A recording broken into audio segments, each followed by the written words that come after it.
2012년 170일 동안 이어졌던 MBC 파업의 정당성을 인정하는 판결이 또 나왔습니다.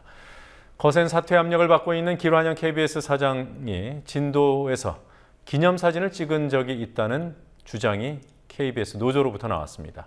오늘 있었던 주요 뉴스들 황준호 뉴스 취재팀장과 함께 살펴보겠습니다. 어서 오십시오. 예. 먼저 MBC 파업에 관한 판결 소식 알아보죠. 오늘 새벽에 선고가 나왔더군요. 예, 어제 오전 11시에 재판이 시작돼서 오늘 새벽 5시에 결론이 났습니다. 총 시간이 물론 중간에 쉬는 시간도 있었지만 17시간이 걸렸습니다.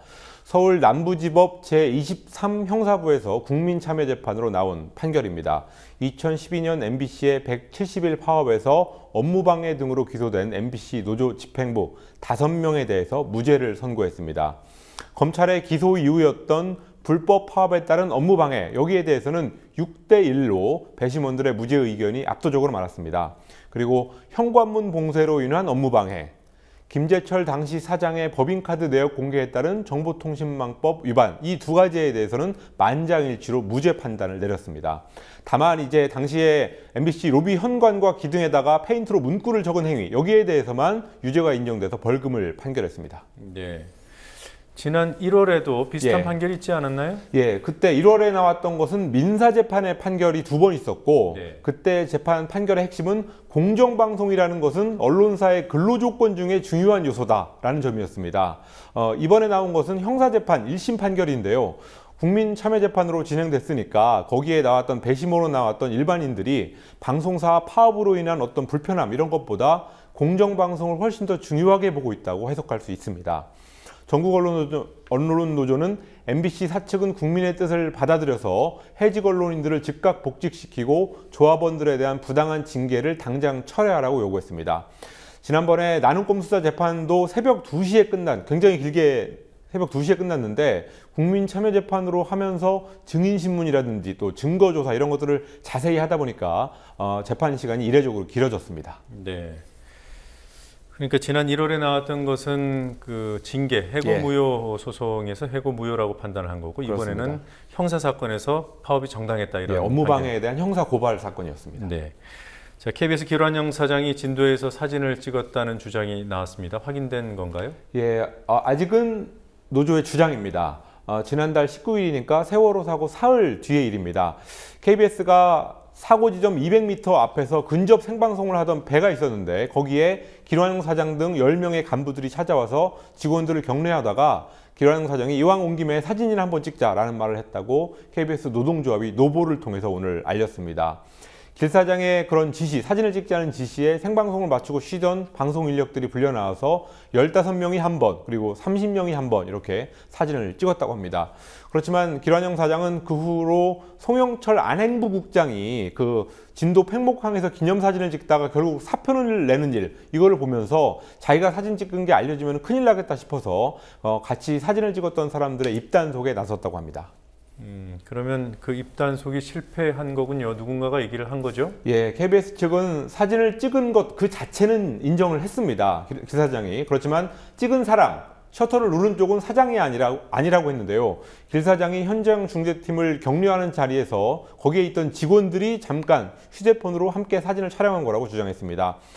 사진이 언젠가는 나올 테니까 안 찍었다는 말은 못했고 다른 사람이 찍었다고 주장하는 게 아닌가 싶습니다. 네, 거기까지 가서 셀카를 찍었을 일은 없고요. 당연히 다른 사람이 찍었겠죠. 예. 자, KBS 지금 상황 정리해 보겠습니다. 예, 길 사장에 대한 이사회 해임 제청 결의안이 어제 이사회에 상정됐고 내일 4시에 의결될 예정입니다. KBS 기자협회를 포함한 16개 직능단체들이 오늘 사장 해임을 촉구하는 기자회견을 열었습니다. 지금 이사 중에서 여당 측 이사들이 7대4로 많기 때문에 해임 가능성이 현실적으로 높지는 않습니다. 그래서 내일 이사회가 4시인데 KBS 안팎에 있는 여러 단체들이 기자회견이나 또 입장 표명 이런 것들을 하면서 여당 측 이사들에게 압박을 하고 있는 그런 상황입니다. KBS 기자협회 제작 거부는 오늘로 90회가 됐고요. KBS 노조, 구노조라고 하죠. 거기 구노조의 파업 찬반 투표가 잠시 전에 83%의 찬성률을 보였다고 발표됐습니다. 네.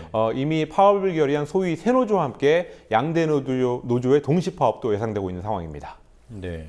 자, 아직 파업 일정이 잡힌 건 아니죠? 예, 이제 앞으로 어떻게 할지 두 노조가 좀 협의하는 과정을 거치지 않을까 싶습니다. 네. 자, 쓰랜드 화재 사건, 또 대구 지하철 화재, 또 인천 용현동 호프집 화재. 예. 이렇게 대형 참사로 희생된 희생자들의 유가족들이 오늘 기자회견을 함께 열었더군요. 예, 말씀하신 세 번의 참사 말고도 올해 초에 있었던 경주 리조트 붕괴 사고, 그리고 작년에 있었던 태안 해병대 캠프 참사, 이 유가족들이 모여서 참여연대에서 기자회견을 했습니다. 이분들이 다음 달 출범을 목표로 해서 재난안전가족협의회라는 조직을 결성하겠다라고 밝혔습니다. 참사 유가족들이 주축이 돼서 실질적인 재발 방치 대책을 만들고 또 지원책 마련을 하겠다, 이런 목표를 가지고 있습니다. 오늘 모인 유가족들 중에서 가장 오래된 참사는 시랜드 화재 1999년 사고였는데, 이분들이 늘 하시는 말씀이 있습니다. 15년이 지났는데 아직도 바뀐 게 없다, 이런 말을 하고 있습니다. 그래서 이제는 이런 말을 그만하자는 취지로 만들어지는 이 단체 활동에다가 주목을 해야 될 것 같습니다. 네. 자, 그리고 또 어떤 뉴스들이 있었습니까?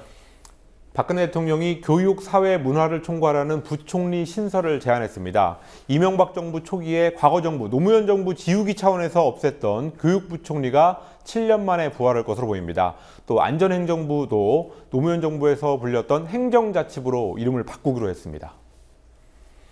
지난 3월 말 현재 가계부채가 1,024조 8천억 원으로 다시 사상 최대를 기록했습니다.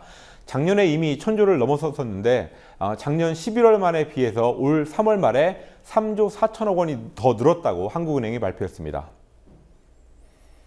국책연구기관인 KDI 한국개발연구원이 올해 경제성장률을 3.7%로 사실상 하향 조정했습니다.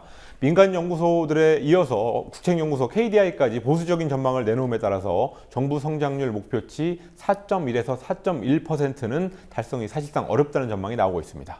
네. 네, 여기까지 듣도록 하겠습니다. 수고하셨습니다. 네.